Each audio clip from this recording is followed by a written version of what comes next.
أعوذ بالله من الشيطان الرجيم.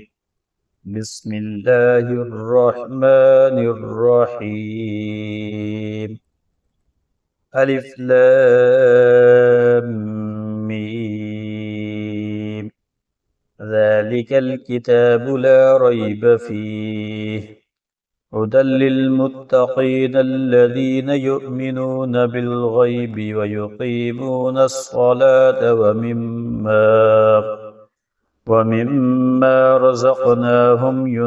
ينفقون والذين يؤمنون بما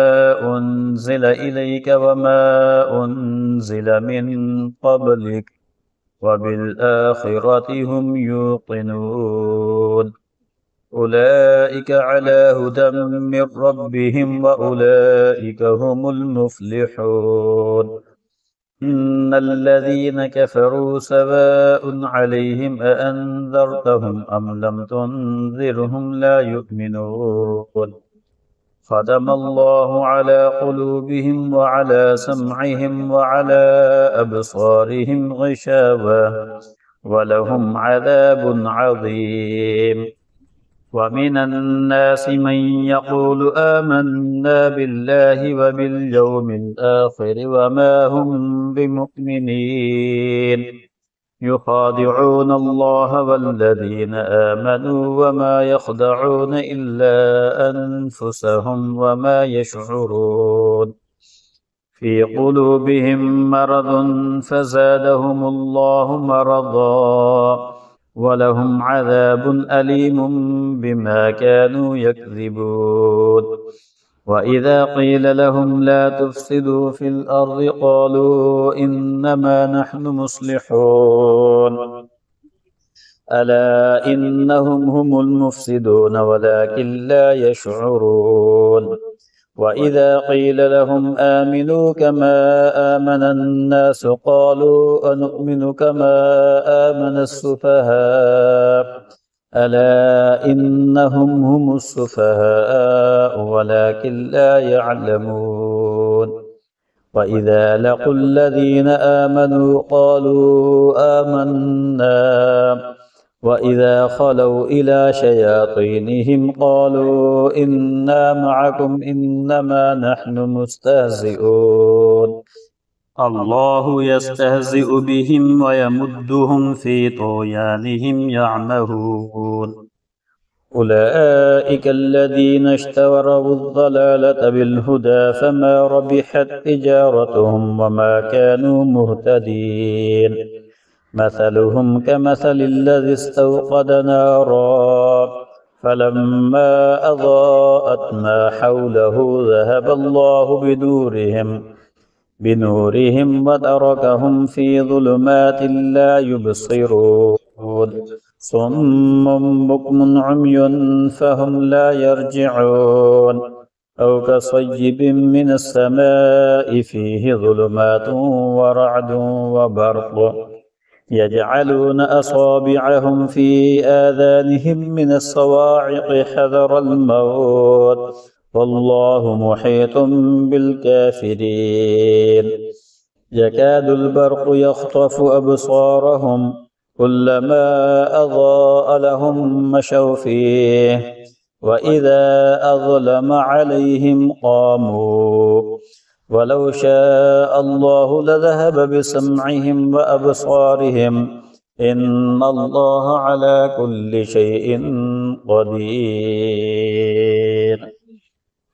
يا أيها الناس اعبدوا ربكم الذي خلقكم والذين من قبلكم لعلكم تتقون.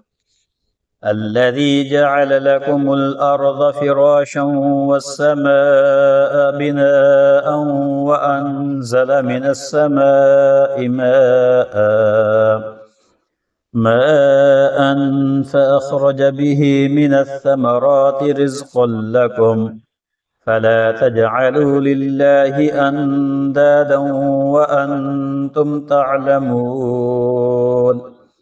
وإن كنتم في ريب مما نزلنا على عبدنا فأتوا بسورة من مثله وادعوا شهداءكم من دون الله إن كنتم صادقين فإن لم تفعلوا ولن تفعلوا فاتقوا النار التي وقودها الناس والحجارة أعدت للكافرين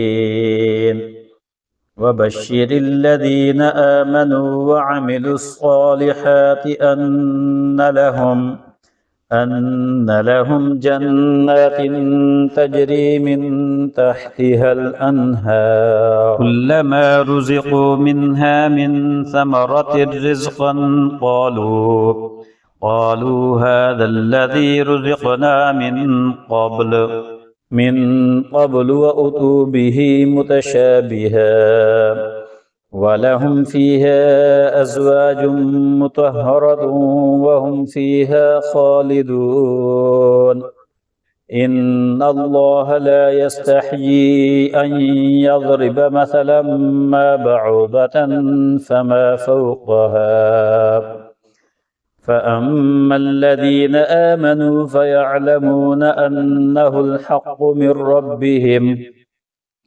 وأما الذين كفروا فيقولون ماذا أراد الله بهذا مثلا يضل به كثيرا ويهدي به كثيرا وما يضل به إلا الفاسقين الذين ينقضون عهد الله من بعد ميثاقه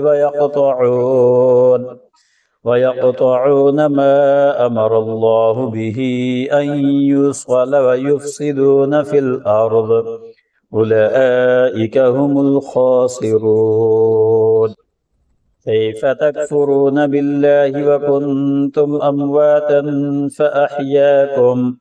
ثم يميتكم ثم يحييكم ثم إليه ترجعون هو الذي خلق لكم ما في الأرض جميعا ثم استوى إلى السماء فسواهن 7 سماوات وهو بكل شيء عليم وإذ قال ربك للملائكة إني جاعل في الأرض خليفة قالوا أتجعل فيها من يفسد فيها ويسفك الدماء ونحن نسبح بحمدك ونقدس لك قال إني أعلم ما لا تعلمون وعلم آدم الأسماء كلها ثم عرضهم على الملائكة فقال أنبئوني بأسماء هؤلاء إن كنتم صادقين قالوا سبحانك لا علم لنا إلا ما علمتنا إنك أنت العليم الحكيم قال يا آدم أنبئهم بأسمائهم فلما أنبأهم بأسمائهم قال ألم أقل لكم إني أعلم غيب السماوات والأرض وأعلم ما تبدون وما كنتم تكتمون وإذ قلنا للملائكة اسجدوا لآدم فسجدوا إلا إبليس أبى واستكبر وكان من الكافرين فقلنا يا آدم اسكن أنت وزوجك الجنة وكلا منها رغدا حيث شئتما ولا تقربا هذه الشجرة فتكونا من الظالمين فأزلهما الشيطان عنها فأخرجهما مما كانا فيه وقلنا اهبطوا بعضكم لبعض عدو ولكم في الأرض مستقر ومتاع إلى حين فتلقى آدم من ربه كلمات فتاب عليه إنه هو التواب الرحيم قلنا اهبطوا منها جميعا فإما يأتينكم مني هدى فمن تبع هداي فلا خوف عليهم ولا هم يحزنون والذين كفروا وكذبوا بآياتنا أولئك أصحاب النار هم فيها خالدون يا بني إسرائيل اذكروا نعمتي التي أنعمت عليكم وأوفوا بعهدي أوف بعهدكم وإياي فارهبون وآمنوا بما أنزلت مصدقا لما معكم ولا تكونوا أول كافر به ولا تشتروا بآياتي ثمنا قليلا وإياي فاتقون ولا تلبسوا الحق بالباطل وتكتموا الحق وأنتم تعلمون وأقيموا الصلاة وآتوا الزكاة واركعوا مع الراكعين أتأمرون الناس بالبر وتنسون أنفسكم وأنتم تتلون الكتاب أفلا تعقلون واستعينوا بالصبر والصلاة وإنها لكبيرة إلا على الخاشعين الذين يظنون أنهم ملاقو ربهم وأنهم إليه راجعون يا بني إسرائيل اذكروا نعمتي التي أنعمت عليكم وأني فضلتكم على العالمين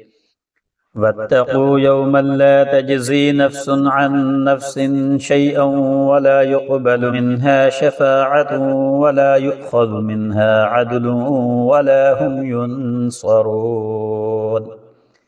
وإذ نجيناكم من آل فرعون يسومونكم سوء العذاب يذبحون أبناءكم ويستحيون نساءكم وفي ذلكم بلاء من ربكم عظيم وإذ فرقنا بكم البحر فأنجيناكم وأغرقنا آل فرعون وأنتم تنظرون وإذ واعدنا موسى 40 ليلة ثم اتخذتم العجل من بعده وأنتم ظالمون ثم عفونا عنكم من بعد ذلك لعلكم تشكرون وإذ آتينا موسى الكتاب والفرقان لعلكم تهتدون وإذ قال موسى لقومه يا قوم إنكم ظلمتم أنفسكم باتخاذكم العجل فتوبوا إلى بارئكم فاقتلوا أنفسكم ذلكم خير لكم عند بارئكم فتاب عليكم إنه هو التواب الرحيم وإذ قلتم يا موسى لن نؤمن لك حتى نرى الله جهرة فأخذتكم الصاعقة وأنتم تنظرون ثم بعثناكم من بعد موتكم لعلكم تشكرون وظللنا عليكم الغمام وأنزلنا عليكم المن والسلوى كلوا من طيبات ما رزقناكم وما ظلمونا ولكن كانوا أنفسهم يظلمون وإذ قلنا ادخلوا هذه القرية فكلوا منها حيث شئتم رغدا وادخلوا الباب سجدا وقولوا حطة نغفر لكم خطاياكم وسنزيد المحسنين فبدل الذين ظلموا قولا غير الذي قيل لهم فأنزلنا على الذين ظلموا رجزا من السماء بما كانوا يفسقون. وإذ استسقى موسى لقومه فقلنا اضرب بعصاك الحجر فانفجرت منه 12 عينا قد علم كل أناس مشربهم كلوا واشربوا من رزق الله ولا تعثوا في الأرض مفسدين. وإذ قلتم يا موسى لن نصبر على طعام واحد فادع لنا ربك يخرج لنا مما تنبت الأرض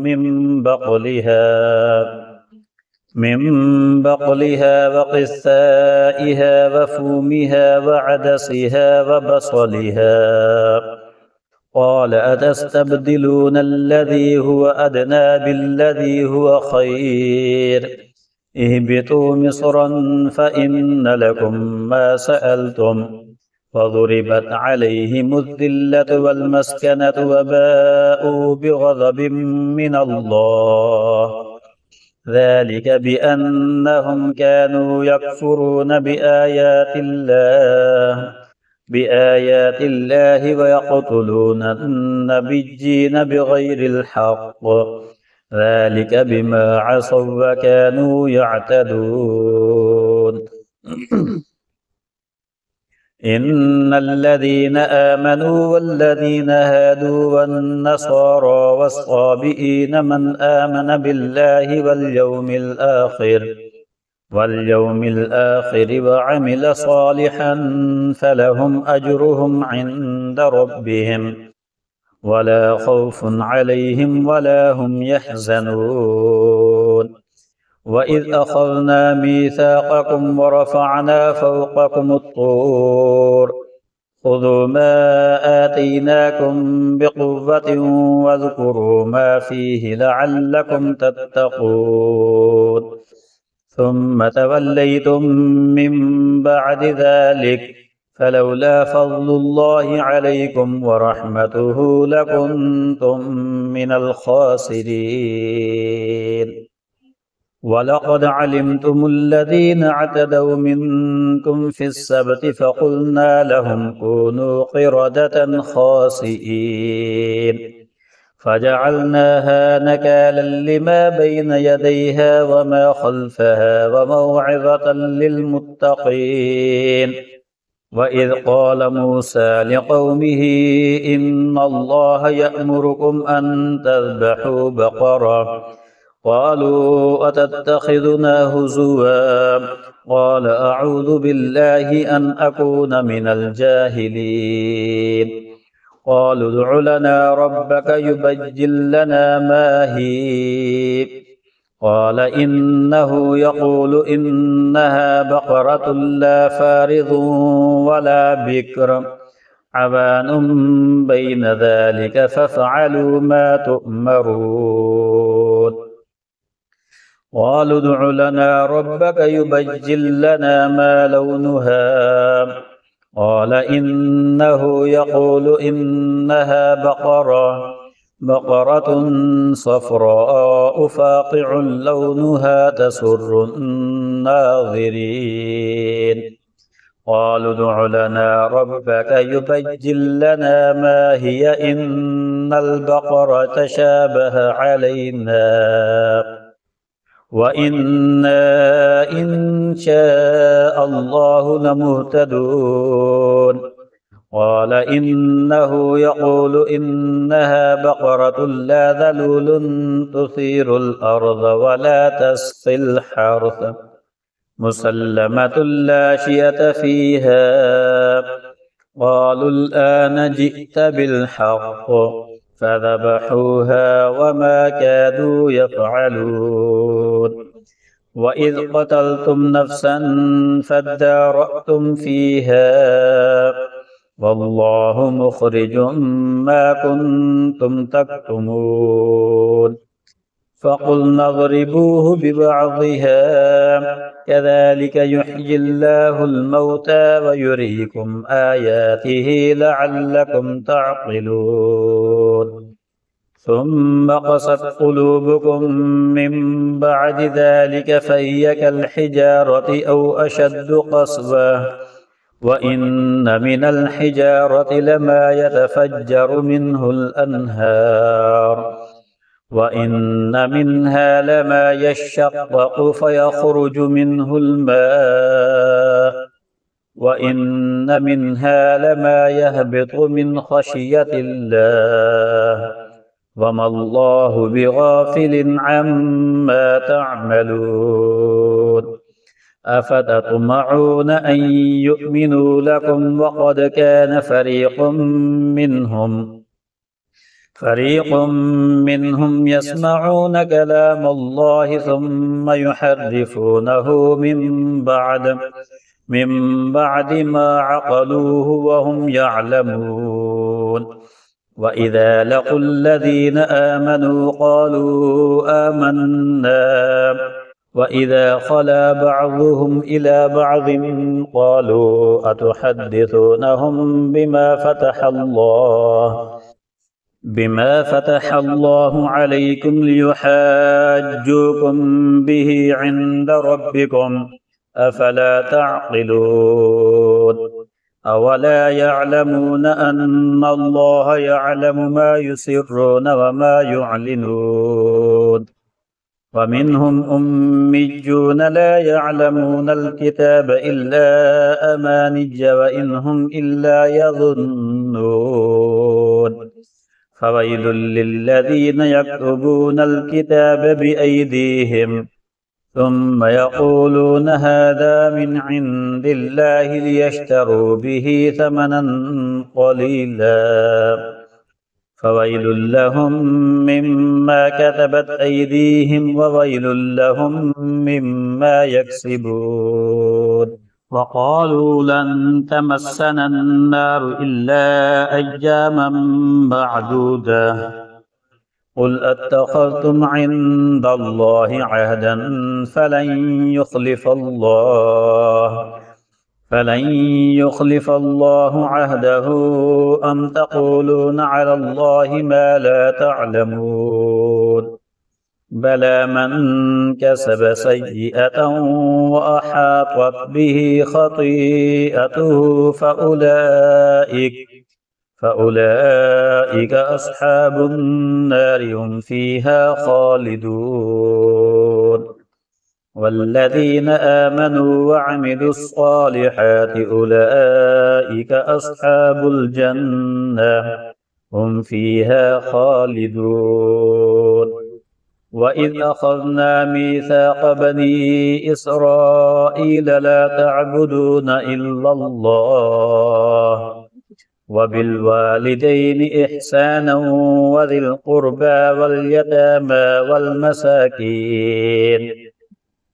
والمساكين وقولوا للناس حسنا وأقيموا الصلاة وآتوا الزكاة ثم توليتم إلا قليلا منكم وأنتم معرضون وإذ أخذنا ميثاقكم لا تسفكون دماءكم ولا تخرجون أنفسكم من دياركم ثم أقررتم وأنتم تشهدون ثم أنتم هؤلاء تقتلون أنفسكم وتخرجون فريقا منكم من ديارهم تظاهرون عليهم بالإثم والعدوان وإن يأتوكم أسارى تفادوهم وهو محرم عليكم إخراجهم أفتؤمنون ببعض الكتاب وتكفرون ببعض فما جزاء من يفعل ذلك منكم إلا خزي في الحياة الدنيا ويوم القيامة يردون إلى أشد العذاب وما الله بغافل عما تعملون أولئك الذين اشتروا الحياة الدنيا بالآخرة فلا يخفف عنهم العذاب ولا هم ينصرون ولقد آتينا موسى الكتاب وقفينا من بعده بالرسل وآتينا عيسى ابن مريم البينات وأيدناه بروح القدس أفكلما جاءكم رسول بما لا تهوى أنفسكم استكبرتم ففريقا كذبتم وفريقا تقتلون وقالوا قلوبنا غلف بل لعنهم الله بكفرهم فقليلا ما يؤمنون ولما جاءهم كتاب من عند الله مصدق لما معهم وكانوا من قبل يستفتحون على الذين كفروا فلما جاءهم ما عرفوا كفروا به فلعنة الله على الكافرين بئس ما اشتروا به أنفسهم أن يكفروا بما أنزل الله بغيا أن ينزل الله من فضله على من يشاء من عباده فباءوا بغضب على غضب وللكافرين عذاب مهين وإذا قيل لهم آمنوا بما أنزل الله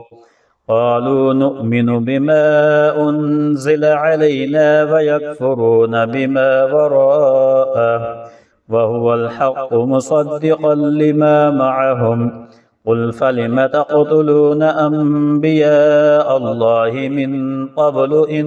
كنتم مؤمنين ولقد جاءكم موسى بالبينات ثم اتخذتم العجل من بعده وأنتم ظالمون وإذ أخذنا ميثاقكم ورفعنا فوقكم الطور خذوا ما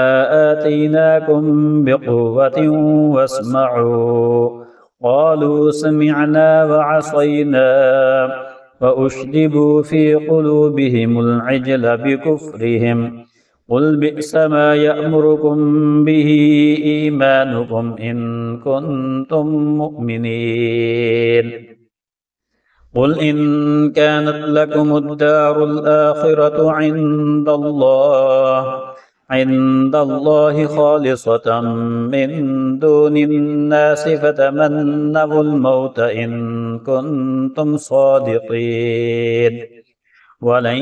يتمنوه أبدا بما قدمت أيديهم والله عليم بالظالمين ولتجدنهم أحرص الناس على حياة ومن الذين أشركوا يود أحدهم لو يعمر 1000 سنة وما هو بمزحزحه من العذاب أن يعمر والله بصير بما يعملون قل من كان عدوا لجبريل فإنه نزله على قلبك بإذن الله مصدقا لما بين يديه وهدى وبشرى للمؤمنين من كان عدوا لله وملائكته ورسله وجبريل وميكال فإن الله عدو للكافرين ولقد أنزلنا إليك آيات بينات وما يكفر بها إلا الفاسقون أوكلما عاهدوا عهدا نبذه فريق منهم بل أكثرهم لا يؤمنون ولما جاءهم رسول من عند الله مصدق لما معهم مصدق لما معهم نبذ فريق من الذين أوتوا الكتاب كتاب الله وراء ظهورهم كأنهم لا يعلمون واتبعوا ما تتلو الشياطين على ملك سليمان وما كفر سليمان ولكن الشياطين كفروا يعلمون الناس السحر وما أنزل على الملكين ببابل هاروت وماروت وما يعلمان من أحد حتى يقولا إنما نحن فتنة فلا تكفر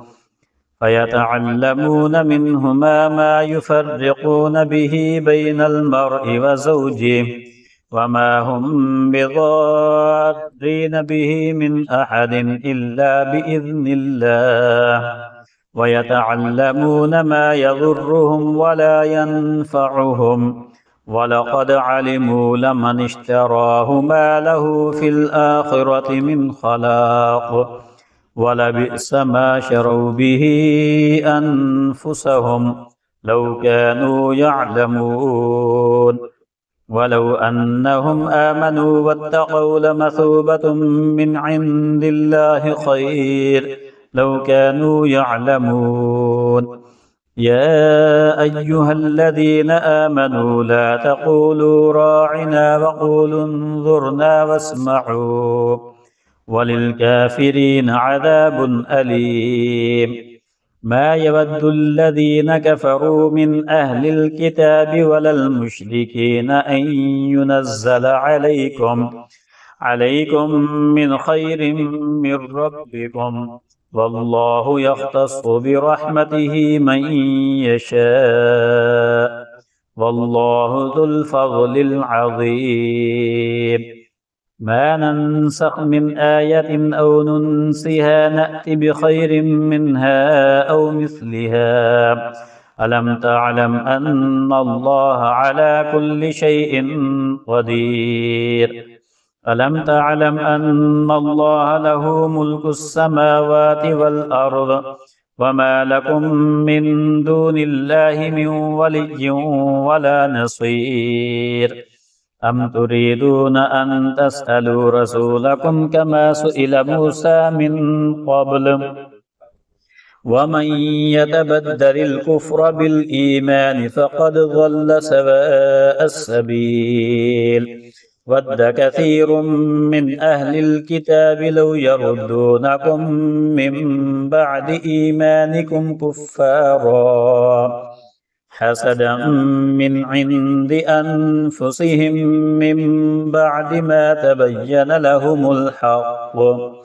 فاعفوا واصفحوا حتى يأتي الله بأمره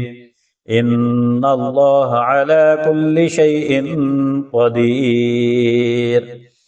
وأقيموا الصلاة وآتوا الزكاة وما تقدموا لأنفسكم من خير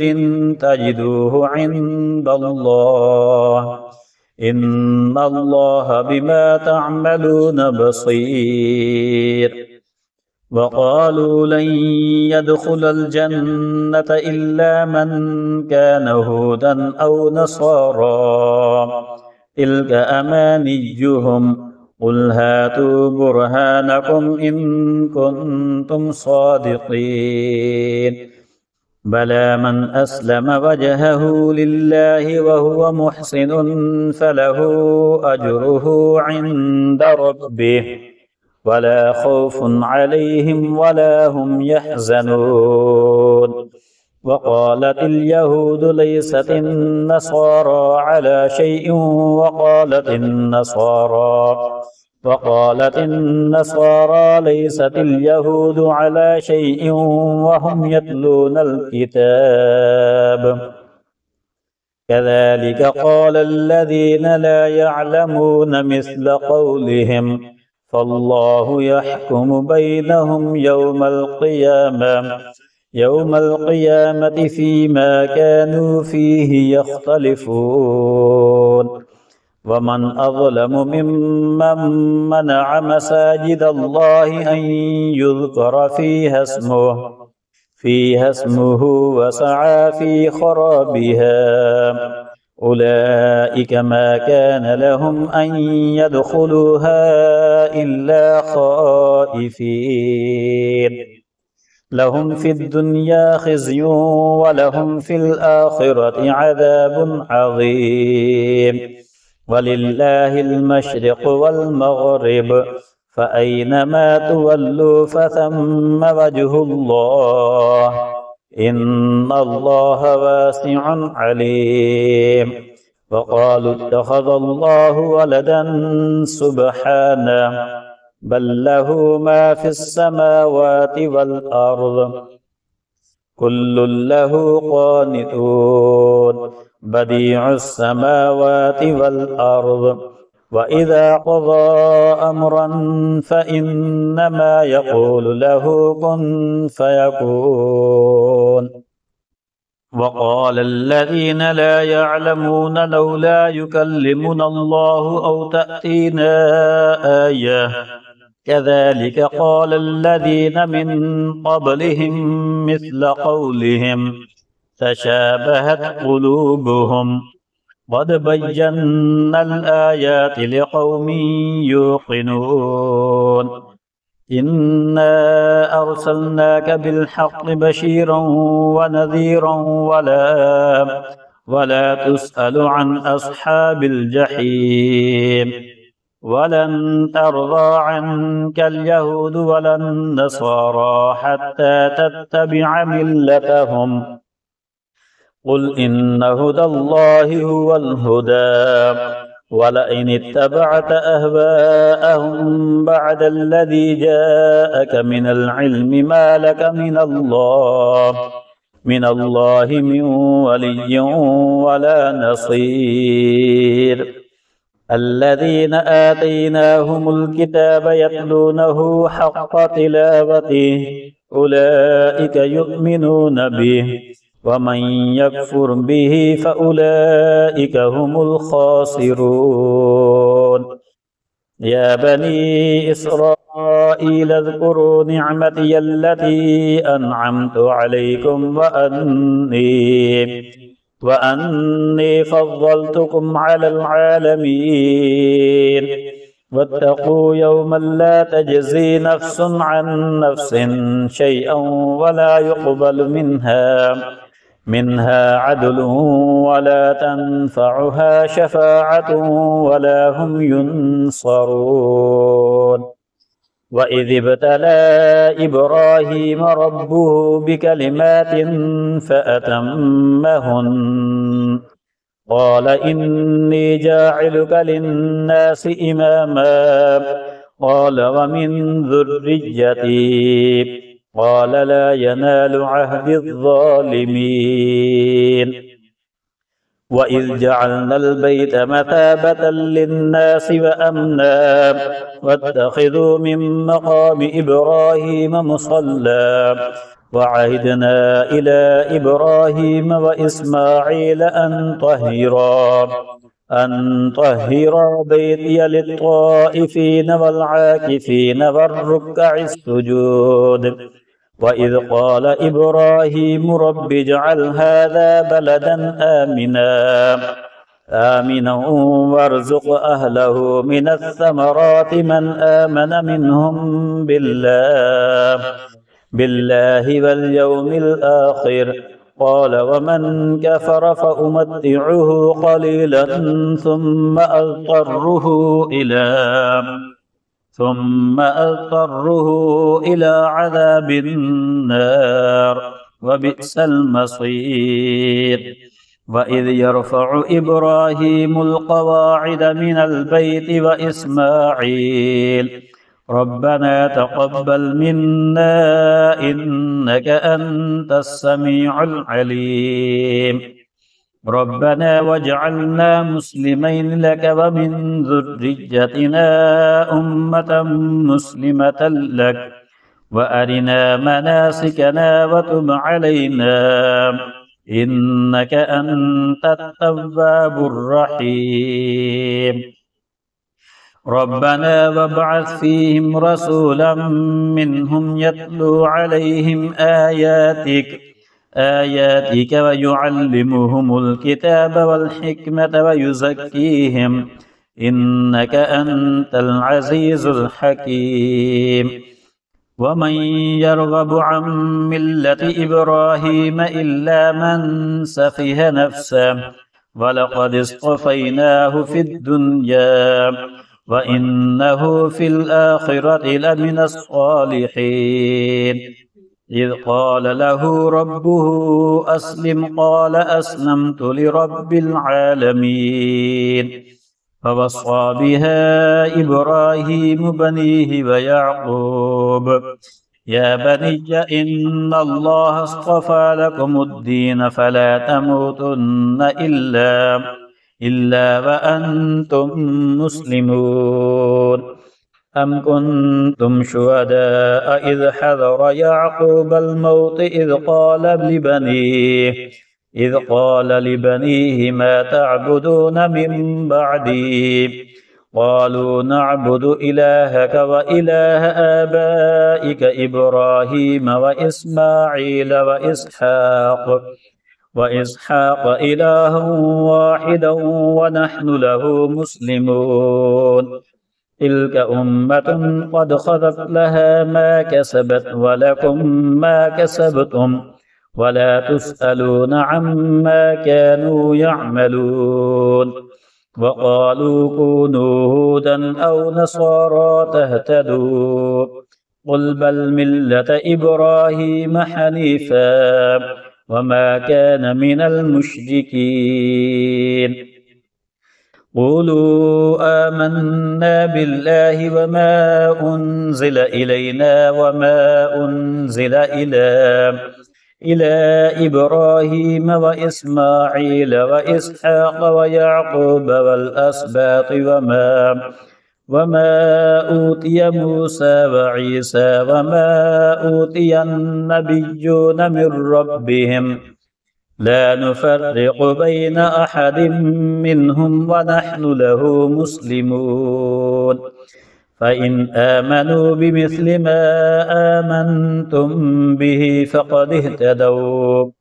وإن تولوا فإنما هم في شقاق فسيكفيكهم الله وهو السميع العليم صبغة الله ومن أحسن من الله صبغة ونحن له عابدون قل أتحاجوننا في الله وهو ربنا وربكم ولنا أعمالنا ولكم أعمالكم ونحن له مخلصون أم تقولون إن إبراهيم وإسماعيل وإسحاق ويعقوب والأسباط كانوا هودا أو نصارى قل أأنتم أعلم أم الله ومن أظلم ممن كتم شهادة عنده من الله وما الله بغافل عما تعملون تلك أمة قد خلت لها ما كسبت ولكم ما كسبتم ولا تسألون عما كانوا يعملون سيقول السفهاء من الناس ما ولاهم عن قبلتهم التي كانوا عليها قل لله المشرق والمغرب يهدي من يشاء إلى صراط مستقيم وكذلك جعلناكم أمة وسطا لتكونوا شهداء على الناس ويكون الرسول عليكم شهيدا وما جعلنا القبلة التي كنت عليها إلا لنعلم من يتبع الرسول ممن ممن ينقلب على عقبيه وإن كانت لكبيرة إلا على الذين هدى الله وما كان الله ليضيع إيمانكم إن الله بالناس لرءوف رحيم قد نرى تقلب وجهك في السماء فلنولينك قبلة ترضاها فول وجهك شطر المسجد الحرام وحيث ما كنتم فولوا وجوهكم شطره وإن الذين أوتوا الكتاب ليعلمون أنه الحق من ربهم وما الله بغافل عما يعملون ولئن أتيت الذين أوتوا الكتاب بكل آية ما تبعوا قبلتك وما أنت بتابع قبلتهم وما بعضهم بتابع قبلة بعض ولئن اتبعت أهواءهم من بعد ما جاءك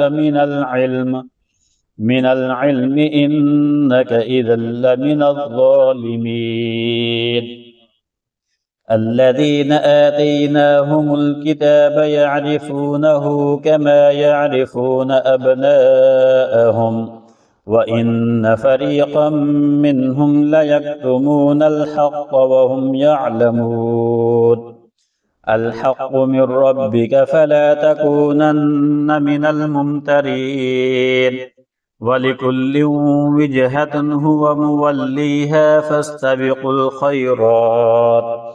أينما تكونوا يأت بكم الله جميعا إن الله على كل شيء قدير ومن حيث خرجت فول وجهك شطر المسجد الحرام وإنه للحق من ربك وما الله بغافل عما تعملون ومن حيث خرجت فول وجهك شطر المسجد الحرام وحيث ما كنتم فولوا وجوهكم شطره لئلا يكون للناس عليكم حجة إلا الذين ظلموا منهم فلا تخشوهم واخشوني ولأتم نعمتي عليكم ولعلكم تهتدون كما أرسلنا فيكم رسولا منكم يتلو عليكم آياتنا ويزكيكم ويعلمكم الكتاب والحكمة ويعلمكم ما لم تكونوا تعلمون فاذكروني أذكركم واشكروا لي ولا تكفرون يا أيها الذين آمنوا استعينوا بالصبر والصلاة إن الله مع الصابرين ولا تقولوا لمن يقتل في سبيل الله أموات بل أحياء ولكن لا تشعرون ولنبلونكم بشيء من الخوف والجوع ونقص من الأموال والأنفس والثمرات وبشر الصابرين الذين إذا أصابتهم مصيبة قالوا إنا لله وإنا إليه راجعون أولئك عليهم صلوات من ربهم ورحمة وأولئك هم المهتدون إن الصفا والمروة من شعائر الله فمن حج البيت أو اعتمر فلا جناح عليه أن يطوف بهما ومن تطوع خيرا فإن الله شاكر عليم. إن الذين يكتمون ما أنزلنا من البينات والهدى من بعد ما بيناه للناس في الكتاب أولئك يلعنهم الله ويلعنهم اللاعنون إلا الذين تابوا وأصلحوا وبينوا فأولئك أتوب عليهم وأنا التواب الرحيم. إن الذين كفروا وماتوا وهم كفار أولئك عليهم لعنة الله والملائكة والناس أجمعين خالدين فيها لا يخفف عنهم العذاب ولا هم ينظرون. وإلهكم إله واحد لا إله إلا هو الرحمن الرحيم. إن في خلق السماوات والأرض واختلاف الليل والنهار والفلك التي تجري في البحر بما ينفع الناس وما أنزل الله من السماء من ماء فأحيا به الأرض بعد موتها وبث فيها من كل دابة وتصريف الرياح والسحاب المسخر بين السماء والأرض لآيات لقوم يعقلون. ومن الناس من يتخذ من دون الله أندادا يحبونهم كحب الله والذين آمنوا أشد حبا لله ولو يرى الذين ظلموا إذ يرون العذاب أن القوة لله جميعا وأن الله شديد العذاب. إذ تبرأ الذين اتبعوا من الذين اتبعوا ورأوا العذاب وتقطعت بهم الأسباب. وقال الذين اتبعوا لو أن لنا كرة فنتبرأ منهم كما تبرأوا منا كذلك يريهم الله أعمالهم حسرات عليهم وما هم بخارجين من النار. يا أيها الناس كلوا مما في الأرض حلالا طيبا ولا تتبعوا خطوات الشيطان إنه لكم عدو مبين. إنما يأمركم بالسوء والفحشاء وأن تقولوا على الله ما لا تعلمون. وإذا قيل لهم اتبعوا ما أنزل الله قالوا بل نتبع ما ألفينا عليه آباءنا أولو كان آباؤهم لا يعقلون شيئا ولا يهتدون. ومثل الذين كفروا كمثل الذي ينعق بما لا يسمع إلا دعاء ونداء صم بكم عمي فهم لا يعقلون. يا أيها الذين آمنوا كلوا من طيبات ما رزقناكم واشكروا لله إن كنتم إياه تعبدون. إنما حرم عليكم الميتة والدم ولحم الخنزير وما أهل به لغير الله فمن اضطر غير باغ ولا عاد فلا إثم عليه إن الله غفور رحيم. إن الذين يكتمون ما أنزل الله من الكتاب ويشترون به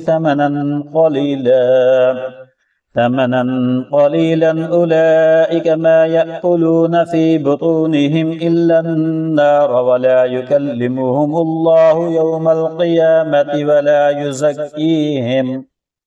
ولهم عذاب أليم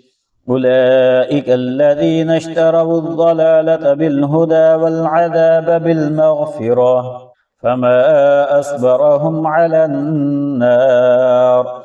ذلك بأن الله نزل الكتاب بالحق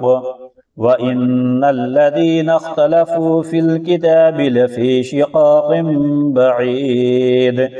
ليس البر أن تولوا وجوهكم قبل المشرق والمغرب ولكن البر من آمن بالله واليوم الآخر والملائكة والكتاب والنبيين وآتى المال على حبه ذوي القربى واليتامى والمساكين وابن السبيل والسائلين وفي الرقاب وأقام الصلاة وآتى الزكاة والموفون بعهدهم إذا عاهدوا والصابرين في البأساء والضراء وحين البأس أولئك الذين صدقوا وأولئك هم المتقون يا أيها الذين آمنوا كتب عليكم القصاص في القتلى الحر بالحر والعبد بالعبد والأنثى بالأنثى فمن عفي له من أخيه شيء فاتباع بالمعروف وأداء إليه بإحسان ذلك تخفيف من ربكم ورحمة فمن اعتدى بعد ذلك فله عذاب أليم ولكم في القصاص حياة يا أولي الألباب لعلكم تتقون كتب عليكم إذا حضر أحدكم الموت إن ترك خيرا الوصية للوالدين والأقربين بالمعروف حقا على المتقين فمن بدله بعدما سمعه فإنما إثمه على الذين يبدلونه إن الله سميع عليم فمن خاف من موص جنفا أو إثما فأصلح بينهم فلا إثم عليه إن الله غفور رحيم يا أيها الذين آمنوا كتب عليكم الصيام كما كتب على الذين من قبلكم لعلكم تتقون أياما معدودات فمن كان منكم مريضا أو على سفر فعدة من أيام أخر وعلى الذين يطيقونه فدية طعام مسكين فمن تطوع خيرا فهو خير له وأن تصوموا خير لكم إن كنتم تعلمون شهر رمضان الذي أنزل فيه القرآن هدى للناس وبينات من الهدى والفرقان فمن شهد منكم الشهر فليصم ومن كان مريضا أو على سفر فعدة من أيام أخر يريد الله بكم اليسر ولا يريد بكم العسر ولتكملوا العدة ولتكبروا الله على ما هداكم ولعلكم تشكرون وإذا سألك عبادي عني فإني قريب أجيب دعوة الداع إذا دعاني فليستجيبوا لي وليؤمنوا بي لعلهم يرشدون أحل لكم ليلة الصيام الرفث إلى نسائكم هن لباس لكم وأنتم لباس لهن علم الله أنكم كنتم تختانون أنفسكم فتاب عليكم وعفى عنكم فالآن باشروهن وابتغوا ما كتب الله لكم وكلوا واشربوا حتى يتبين لكم الخيط الأبيض من الخيط الأسود من الفجر ثم أتموا الصيام إلى الليل ولا تباشروهن وأنتم عاكفون في المساجد تلك حدود الله فلا تقربوها كذلك يبين الله آياته للناس لعلهم يتقون ولا تأكلوا أموالكم بينكم بالباطل وتدلوا بها إلى الحكام لتأكلوا فريقا من أموال الناس بالإثم وأنتم تعلمون يسألونك عن الأهلة قل هي مواقيت للناس والحج وليس البر بأن تأتوا البيوت من ظهورها ولكن البر من اتقى وأتوا البيوت من أبوابها واتقوا الله لعلكم تفلحون وقاتلوا في سبيل الله الذين يقاتلونكم ولا تعتدوا إن الله لا يحب المعتدين واقتلوهم حيث ثقفتموهم وأخرجوهم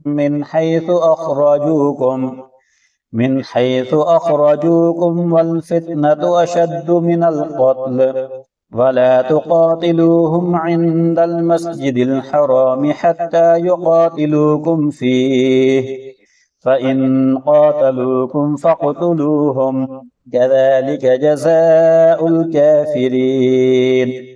فإن انتهوا فإن الله غفور رحيم وقاتلوهم حتى لا تكون فتنة ويكون الدين لله فإن انتهوا فلا عدوان إلا على الظالمين الشهر الحرام بالشهر الحرام والحرمات قصاص فمن اعتدى عليكم فاعتدوا عليه بمثل ما اعتدى عليكم واتقوا الله واعلموا أن الله مع المتقين وأنفقوا في سبيل الله ولا تلقوا بأيديكم إلى التهلكة وأحسنوا إن الله يحب المحسنين وأتموا الحج والعمرة لله فإن أحصرتم فما استيسر من الهدي ولا تحلقوا رؤوسكم حتى يبلغ الهدي محله فمن كان منكم مريضا أو به أذى من رأسه ففدية من صيام أو صدقة أو نسك فإذا أمنتم فمن تمتع بالعمرة إلى الحج فما استيسر من الهدي فمن لم يجد فصيام 3 أيام في الحج و7 إذا رجعتم تلك 10 كاملة، ذلك لمن لم يكن أهله حاضر المسجد الحرام. واتقوا الله واعلموا أن الله شديد العقاب. الحج أشهر معلومات، فمن فرض فيهن الحج فلا رفث ولا فسوق ولا جدال في الحج. وما تفعلوا من خير يعلمه الله، وتزودوا فإن خير الزاد التقوى، واتقون يا أولي الألباب. ليس عليكم جناح أن تبتغوا فضلا من ربكم، فإذا أفضتم من عرفات فاذكروا الله عند المشعر الحرام، واذكروه كما هداكم وإن كنتم من قبله لمن الضالين. ثم أفيضوا من حيث أفاض الناس واستغفروا الله، إن الله غفور رحيم. فإذا قضيتم مناسككم فاذكروا الله كذكركم آباءكم أو أشد ذكرا. فمن الناس من يقول ربنا آتنا في الدنيا وما له في الآخرة من خلاق. ومنهم من يقول ربنا آتنا في الدنيا حسنة وفي الآخرة حسنة وقنا عذاب النار. أولئك لهم نصيب مما كسبوا والله سريع الحساب. واذكروا الله في أيام معدودات، فمن تعجل في يومين فلا إثم عليه، ومن تأخر فلا إثم عليه لمن اتقى. واتقوا الله واعلموا أنكم إليه تحشرون. ومن الناس من يعجبك قوله في الحياة الدنيا ويشهد الله على ما في قلبه وهو ألد الخصام. وإذا تولى سعى في الأرض ليفسد فيها ويهلك الحرث والنسل، والله لا يحب الفساد. وإذا قيل له اتق الله أخذته العزة بالإثم فحسبه جهنم ولبئس المهاد. ومن الناس من يشري نفسه ابتغاء مرضات الله والله رؤوف بالعباد. يا أيها الذين آمنوا ادخلوا في السلم كافة ولا تتبعوا خطوات الشيطان إنه لكم عدو مبين. فإن زللتم من بعد ما جاءتكم البينات فاعلموا أن الله عزيز حكيم. هل ينظرون إلا أن يأتيهم الله في ظلل من الغمام والملائكة وقضي الأمر وإلى الله ترجع الأمور. سل بني إسرائيل كم آتيناهم من آية بينة ومن يبدل نعمة الله من بعد ما جاءته فإن الله شديد العقاب. زين للذين كفروا الحياة الدنيا ويسخرون من الذين آمنوا والذين اتقوا فوقهم يوم القيامة والله يرزق من يشاء بغير حساب. كان الناس أمة واحدة فبعث الله النبيين مبشرين ومنذرين وأنزل معهم الكتاب بالحق ليحكم بين الناس فيما اختلفوا فيه وما اختلف فيه إلا الذين أوتوه من بعد ما جاءتهم البينات بغيا بينهم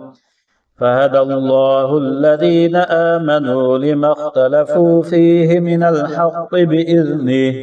والله يهدي من يشاء إلى صراط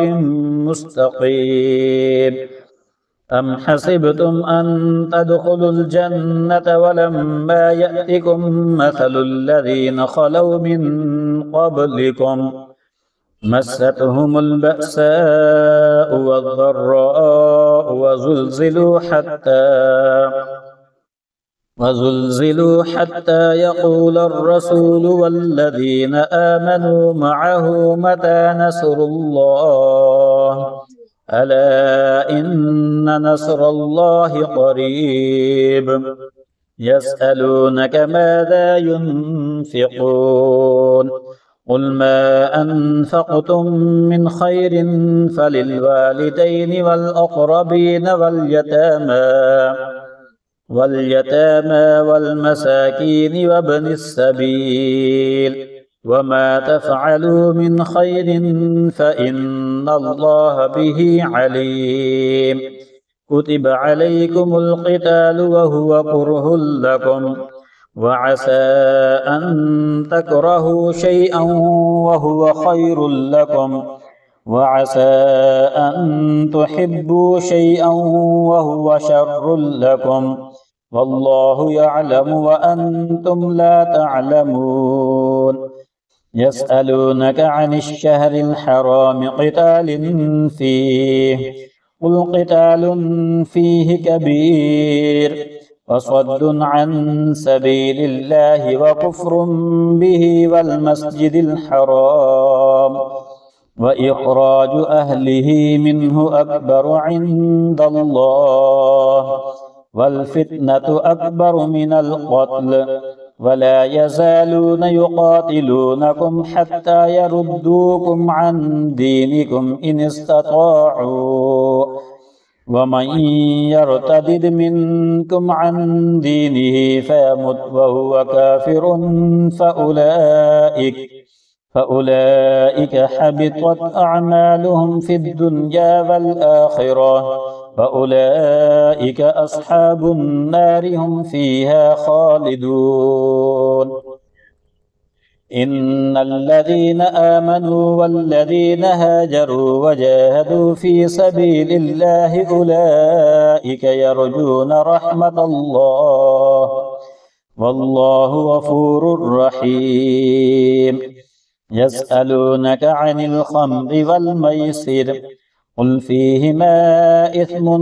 كبير ومنافع للناس وإثمهما أكبر من نفعهما ويسألونك ماذا ينفقون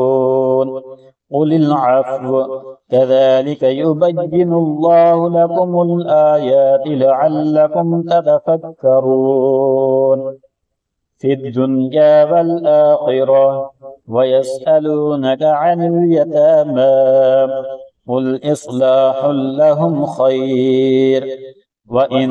تخالطوهم فإخوانكم والله يعلم المفسد من المصلح ولو شاء الله لأعنتكم إن الله عزيز حكيم. ولا تنكحوا المشركات حتى يؤمنن ولأمة مؤمنة خير من مشركة ولو أعجبتكم ولا تنكحوا المشركين حتى يؤمنوا ولعبد مؤمن خير من مشرك ولو أعجبكم أولئك يدعون إلى النار والله يدعو إلى الجنة والمغفرة بإذنه ويبين آياته للناس لعلهم يتذكرون ويسألونك عن المحيض قل هو أذى فاعتزلوا النساء في المحيض ولا تقربوهن حتى يطهرن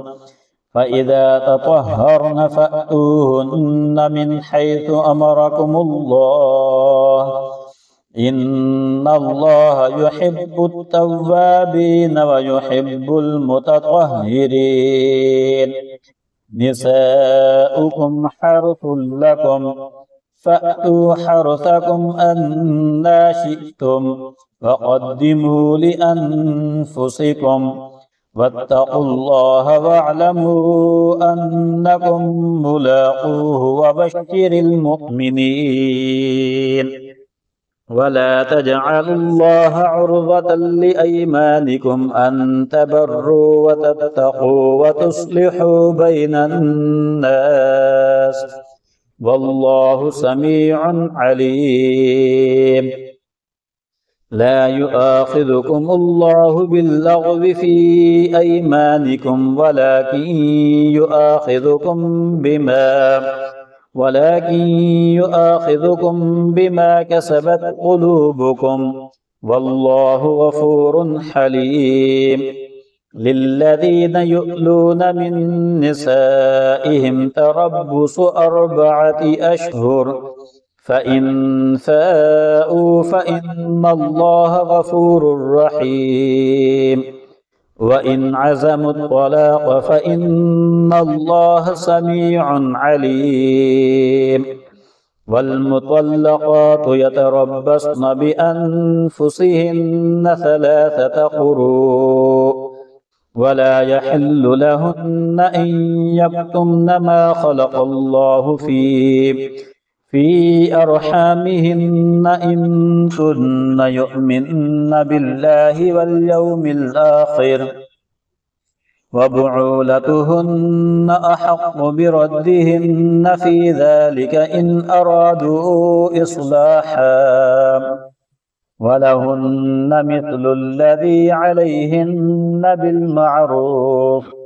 وللرجال عليهن درجة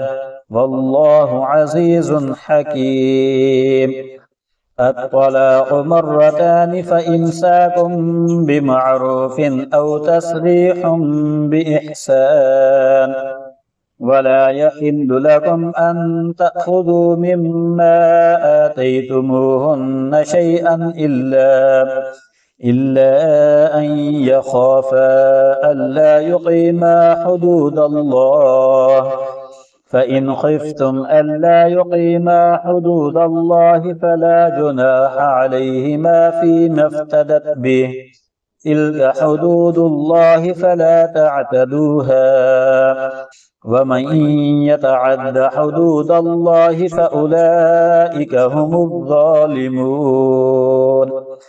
فإن طلقها فلا تحل له من بعد حتى تنكح زوجا غيره فإن طلقها فلا جناح عليهما أن يتراجعا إن ظنا أن يقيما حدود الله وتلك حدود الله يبينها لقوم يعلمون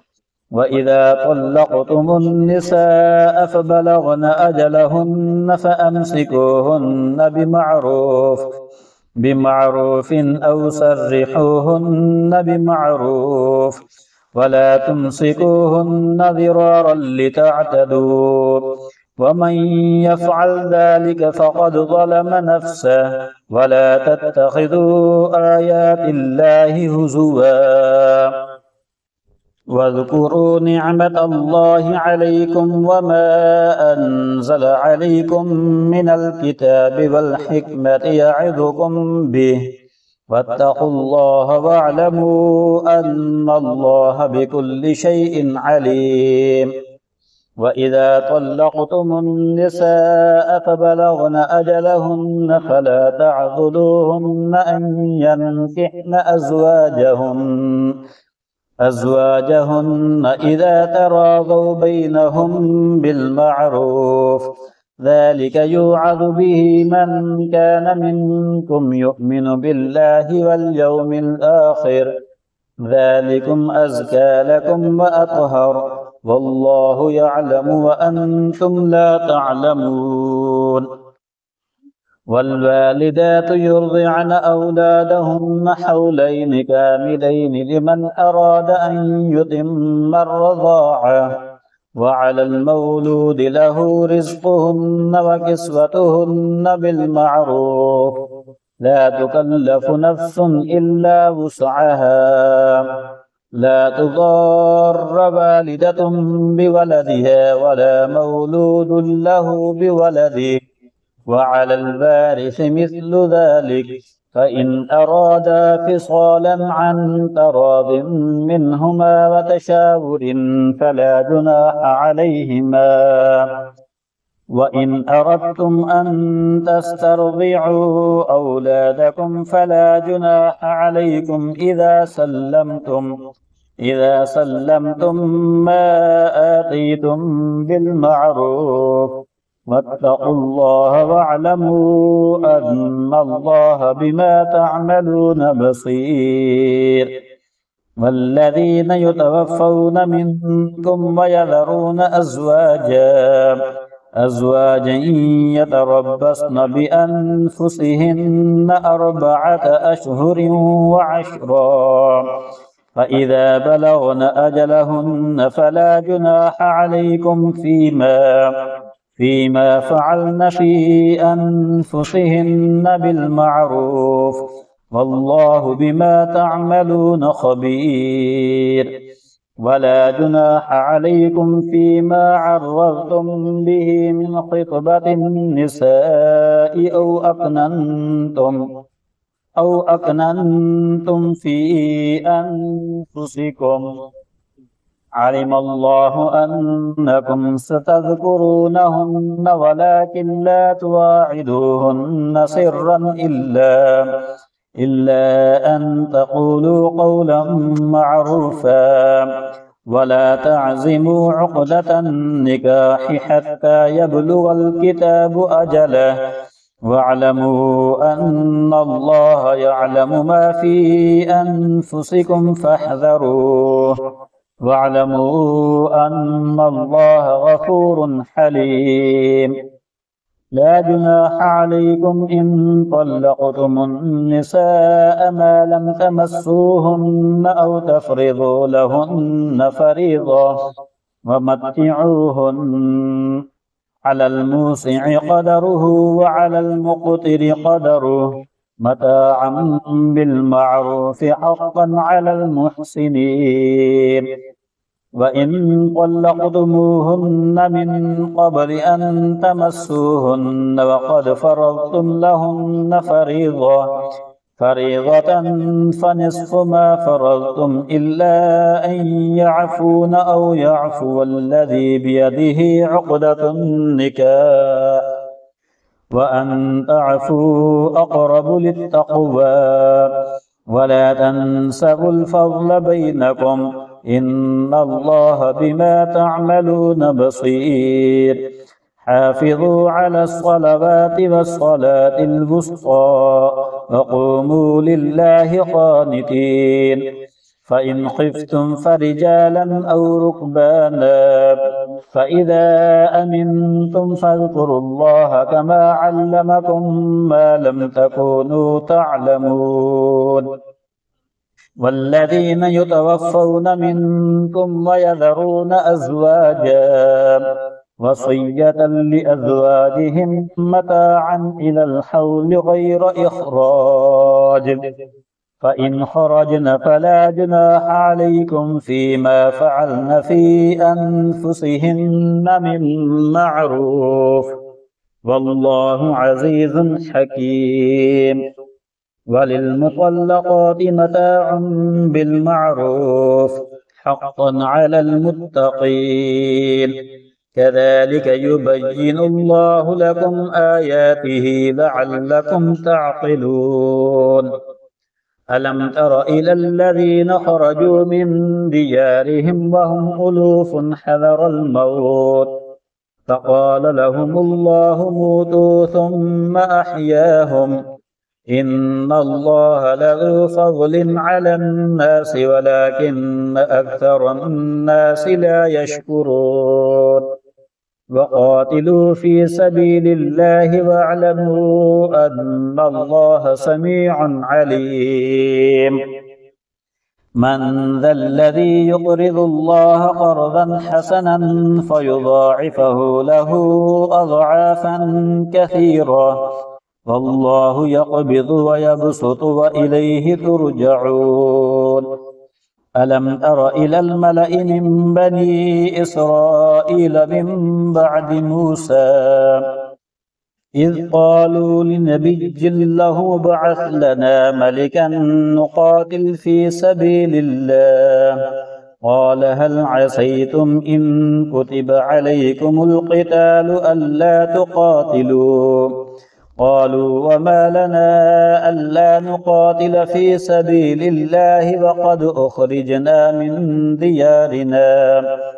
من ديارنا وأبنائنا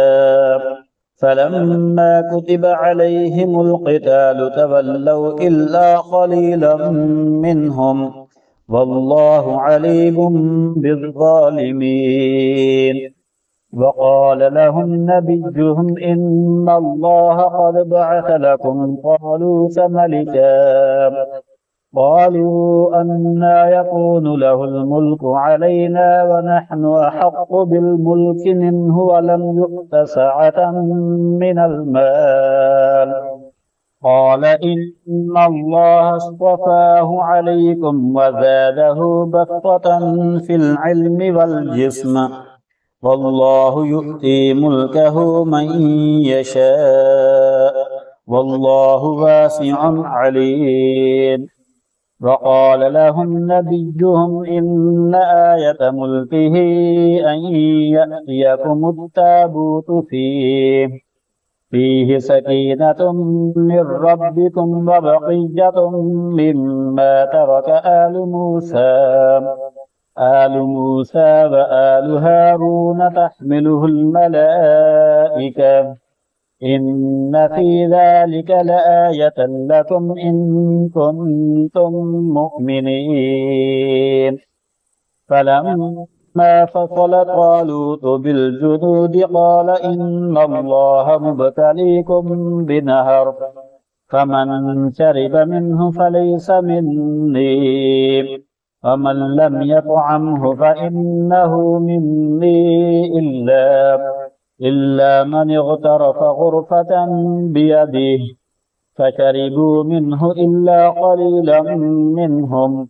فلما جاوزه هو والذين آمنوا معه قالوا لا طاقة لنا اليوم بجالوت وجنوده قال الذين يظنون أنهم ملاقوا الله كم من فئة قليلة غلبت فئة كثيرة بإذن الله والله مع الصابرين ولما برزوا لجالوت وجنوده قالوا ربنا أفرغ علينا صبرا وثبت أقدامنا وانصرنا على القوم الكافرين فهزموهم بإذن الله وقتل داود جالوت وآتاه الله الملك والحكمة وعلمه مما يشاء ولولا دفع الله الناس بعضهم ببعض لفسدت الأرض ولكن الله ذو فضل على العالمين تلك آيات الله نتلوها عليك بالحق وإنك لمن المرسلين تلك الرسل فضلنا بعضهم على بعض منهم من كلم الله ورفع بعضهم درجات وآتينا عيسى ابن مريم البينات وأيدناه بروح القدس ولو شاء الله ما اقتتل الذين من بعدهم من بعد ما جاءتهم البينات ولكن اختلفوا فمنهم من آمن ومنهم من كفر ولو شاء الله ما اقتتلوا ولكن الله يفعل ما يريد يا أيها الذين آمنوا أنفقوا مما رزقناكم من قبل أن يأتي يوم لا بيع فيه ولا خلة ولا شفاعة والكافرون هم الظالمون الله لا إله إلا هو الحي القيوم لا تأخذه سنة ولا نوم له ما في السماوات وما في الأرض من ذا الذي يشفع عنده إلا بإذنه يعلم ما بين أيديهم وما خلفهم ولا يحيطون بشيء من علمه إلا بما شاء وسع كرسيه السماوات والأرض ولا يؤوده حفظهما وهو العلي العظيم لا إكراه في الدين قد تبين الرشد من الغي فمن يكفر بالطاغوت ويؤمن بالله فقد استمسك بالعروة الوثقى لا انفصام لها والله سميع عليم الله ولي الذين آمنوا يخرجهم من الظلمات إلى النور والذين كفروا أولياؤهم الطاغوت يخرجونهم من النور إلى الظلمات أولئك أصحاب النار هم فيها خالدون ألم تر إلى الذي حاج إبراهيم في ربه أن آتاه الله الملك إذ قال إبراهيم ربي الذي يحيي ويميت قال أنا أحيي وأميت قال إبراهيم فإن الله يأتي بالشمس من المشرق فأت بها من المغرب فبهت الذي كفر والله لا يهدي القوم الظالمين أو كالذي مر على قرية وهي خاوية على عروشها قال أنى يحيي هذه الله بعد موتها فأماته الله 100 عام ثم بعثه قال كم لبثت قال لبثت يوما أو بعض يوم قال بل لبثت 100 عام فانظر إلى طعامك وشرابك لم يتسنه وانظر إلى حمارك ولنجعلك آية للناس وانظر إلى العظام كيف ننشزها ثم نكسوها لحما فلما تبين له قال أعلم أن الله على كل شيء قدير وإذ قال إبراهيم رب أرني كيف تحيي الموتى قال أولم تؤمن قال بلى ولكن ليطمئن قلبي قال فخذ 4 من الطير فصرهن إليك ثم اجعل على كل جبل منهن جزءا ثم ادعهن يأتينك سعيا واعلم أن الله عزيز حكيم مثل الذين ينفقون أموالهم في سبيل الله كمثل حبة أنبتت 7 سنابل في كل سنبلة 100 حبة والله يضاعف لمن يشاء والله واسع عليم. الذين ينفقون أموالهم في سبيل الله ثم لا يتبعون ما أنفقوا منا ولا أذى لهم أجرهم عند ربهم ولا خوف عليهم ولا هم يحزنون. قول معروف ومغفرة خير من صدقة يتبعها أذى والله غني حليم. يا أيها الذين آمنوا لا تبطلوا صدقاتكم بالمن والأذى كالذي ينفق ماله رئاء الناس ولا يؤمن بالله واليوم الآخر فمثله كمثل صفوان عليه تراب فأصابه وابل فتركه صلدا لا يقدرون على شيء مما كسبوا والله لا يهدي القوم الكافرين.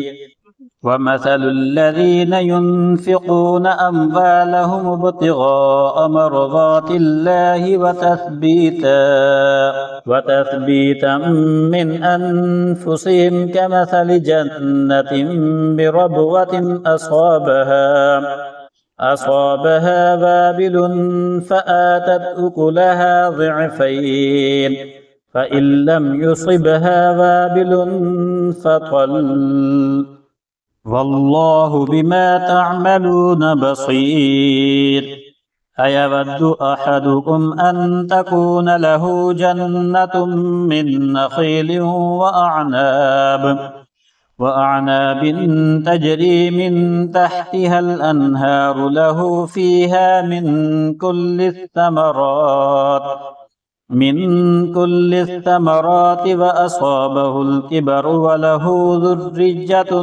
ضعفاء فأصابها إعصار فيه نار فاحترقت كذلك يبين الله لكم الآيات لعلكم تتفكرون. يا أيها الذين آمنوا أنفقوا من طيبات ما كسبتم ومما أخرجنا لكم من الأرض ولا تيمموا الخبيث منه تنفقون ولستم بآخذيه إلا أن تغمضوا فيه واعلموا أن الله غني حميد. الشيطان يعدكم الفقر ويأمركم بالفحشاء والله يعدكم مغفرة منه وفضلا والله واسع عليم. يؤتي الحكمة من يشاء ومن يؤت الحكمة فقد أوتي خيرا كثيرا وما يذكر إلا أولو الألباب. وما أنفقتم من نفقة أو نذرتم من نذر فإن الله يعلمه وما للظالمين من أنصار. إن تبدوا الصدقات فنعما هي وإن تخفوها وتؤتوها الفقراء فهو خير لكم ويكفر عنكم من سيئاتكم والله بما تعملون خبير. ليس عليك هداهم ولكن الله يهدي من يشاء وما تنفقوا من خير فلأنفسكم وما تنفقون إلا ابتغاء وجه الله وما تنفقوا من خير يوفى إليكم وأنتم لا تظلمون للفقراء الذين أحصروا في سبيل الله لا يستطيعون ضربا في الأرض يحسبهم الجاهل أغنياء من التعفف تعرفهم بسيماهم لا يسألون الناس إلحافا وما تنفقوا من خير فإن الله به عليم الذين ينفقون أموالهم بالليل والنهار سرا وعلانية فلهم أجرهم عند ربهم ولا خوف عليهم ولا هم يحزنون الذين يأكلون الربا لا يقومون إلا كما يقوم الذي يتخبطه الشيطان من المس ذلك بأنهم قالوا إنما البيع مثل الربا وأحل الله البيع وحرم الربا فمن جاءه موعظة من ربه فانتهى فله ما سلف وأمره إلى الله ومن عاد فأولئك أصحاب النار هم فيها خالدون يمحق الله الربا ويربي الصدقات والله لا يحب كل كفار أثيم إن الذين آمنوا وعملوا الصالحات وأقاموا الصلاة وآتوا الزكاة لهم أجرهم عند ربهم ولا خوف عليهم ولا هم يحزنون يا أيها الذين آمنوا اتقوا الله وذروا ما بقي من الربا إن كنتم مؤمنين فإن لم تفعلوا فأذنوا بحرب من الله ورسوله وإن تبتم فلكم رؤوس أموالكم لا تظلمون ولا تظلمون وإن كان ذو عسرة فنظرة إلى ميسرة وأن تصدقوا خير لكم إن كنتم تعلمون واتقوا يوما ترجعون فيه إلى الله ثم توفى كل نفس ما كسبت وهم لا يظلمون يا أيها الذين آمنوا إذا تداينتم بدين إلى أجل مسمى فاكتبوه وليكتب بينكم كاتب بالعدل ولا يأب كاتب أن يكتب كما علمه الله فليكتب وليملل الذي عليه الحق وليتق الله ربه ولا يبخس منه شيئا فإن كان الذي عليه الحق سفيها أو ضعيفا أو لا يستطيع أن يمل هو فليملل وليه بالعدل واستشهدوا شهيدين من رجالكم فإن لم يكونا رجلين فرجل وامرأتان ممن ترضون من الشهداء أن تضل إحداهما فتذكر إحداهما الأخرى ولا يأبى الشهداء إذا ما دعوا ولا تسأموا أن تكتبوه صغيرا أو كبيرا إلى أجله ذلكم أقسط عند الله وأقوم للشهادة وأدنى ألا ترتابوا إلا أن تكون تجارة حاضرة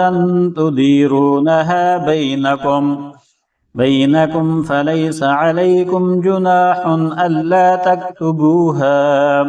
وأشهدوا إذا تبايعتم، ولا يضار كاتب ولا شهيد، وإن تفعلوا فإنه فسوق بكم، واتقوا الله ويعلمكم الله، والله بكل شيء عليم. وإن كنتم على سفر ولم تجدوا كاتبا فرهان مقبوضة، فإن أمن بعضكم بعضا فليؤد الذي اؤتمن أمانته وليتق الله ربه ولا تكتموا الشهادة، ومن يكتمها فإنه آثم قلبه، والله بما تعملون عليم. لله ما في السماوات وما في الأرض، وإن تبدوا ما في أنفسكم أو تخفوه يحاسبكم به الله، فيغفر لمن يشاء ويعذب من يشاء، والله على كل شيء قدير. آمن الرسول بما أنزل إليه من ربه والمؤمنون كل آمن بالله وملائكته وكتبه ورسله لا نفرق بين أحد من رسله، وقالوا سمعنا وأطعنا غفرانك ربنا وإليك المصير. لا يكلف الله نفسا إلا وسعها، لها ما كسبت وعليها ما اكتسبت، ربنا لا تؤاخذنا إن نسينا أو أخطأنا، ربنا ولا تحمل علينا إصرا كما حملته على الذين من قبلنا، ربنا ولا تحملنا ما لا طاقة لنا به، واعف عنا واغفر لنا